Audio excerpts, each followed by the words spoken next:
Hi అండి అందరికీ Sushanti blogs ఛానల్కి స్వాగతం. ఇంట్లోనే చాలా ఈజీగా మష్రూమ్ పకోడీలు ఎలా తయారు చేసేదని నేను మరి సౌమ్య అయితే నేర్పించబోతున్నాం. ఇంకెందుకు ఆలస్యం, let's get into the video. ఈ మష్రూమ్ పకోడీలు చేయడానికి నేనైతే ఇక్కడ ఒక ప్యాకెట్ మష్రూమ్ తీసుకుంటున్నానండి. మీరు నిన్నటి వీడియో నేను అప్లోడ్ చేసి చూడలేదంటే వెంటనే వెళ్ళి చెక్అవుట్ చేయండి. ఎండ్ స్క్రీన్లో కూడా ఇచ్చుంటాను. మష్రూమ్ మంచూరియా అయితే ప్రిపేర్ చేసామన్నమాట. ఈవినింగ్ స్నాక్స్ చాలా బాగుంటుంది. సో ఇప్పుడు ఈ పకోడీలు చేయడానికి ప్రజెంట్ అయితే ఒక ప్యాకెట్ మష్రూమ్ తీసుకుంటున్నాను. వీటిని బాగా నీటిలో కడగాలన్నమాట. ఎందుకంటే చూస్తున్నారు కదా పైన, సో అవన్నీ కొద్దిగా డస్ట్ ఉంటే ఏమైనా వెళ్ళాలనేసి కొద్దిగా బ్లాక్ కలర్ ఉంటే ఇలా బాగా వాటర్లో ముంచి కడిగేస్తే బ్లాక్ కలర్ అనేది పోతుంది. సో ఇలా బాగా నీట్ చేసిన తర్వాత ఇప్పుడు నెక్స్ట్ మనం కటింగ్ ప్రాసెస్ చేయాలి. సో ఈ కటింగ్ చేయడానికి యాక్చువల్లీ మీరు పకోడీలు ఎంత సైజ్గా తింటారనేది మీ మీద డిపెండ్ అనమాట. దీంట్ని నేను ఒక మష్రూమ్ని 4 పార్ట్స్గా కట్ చేస్తున్నాను.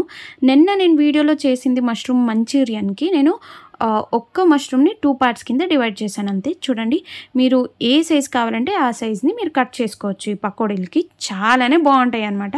ఇక్కడ నేను నేర్పించబోయేది నీట్గా చూసుకోండి. ఇదైతే చాలా ఇంపార్టెంట్ ప్రొసీజర్ అనమాట. ఇక్కడైతే ఈ స్టఫింగ్ ప్రిపేర్ చేయడానికి ఒక 2 టేబుల్ స్పూన్ వరకు శనగపిండి అయితే అవసరం ఉంటుంది. బైండింగ్ కోసం 2 టేబుల్ స్పూన్ వరకు కార్న్ ఫ్లోర్ తీసుకుంటున్నా.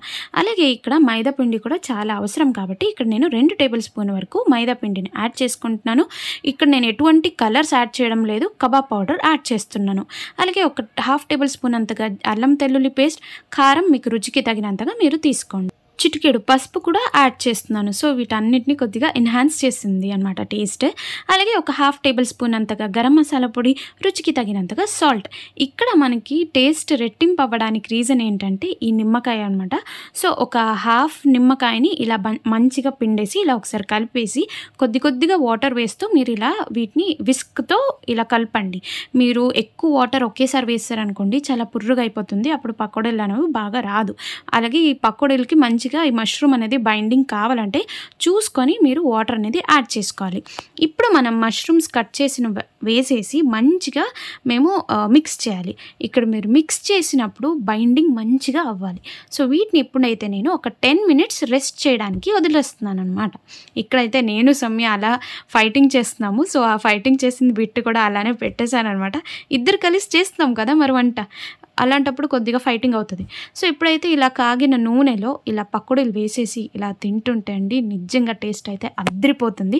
వంట చేసినందుకు సౌమ్యకు థ్యాంక్స్, వీడియో చూసినందుకు మీకు కూడా థ్యాంక్స్. హలో ఆగండి, వీడియో చూసి అలానే వెళ్ళిపోతారా? ఒక్క లైక్, షేర్, సబ్స్క్రైబ్ చేయొచ్చు కదా అండి. Okay bye.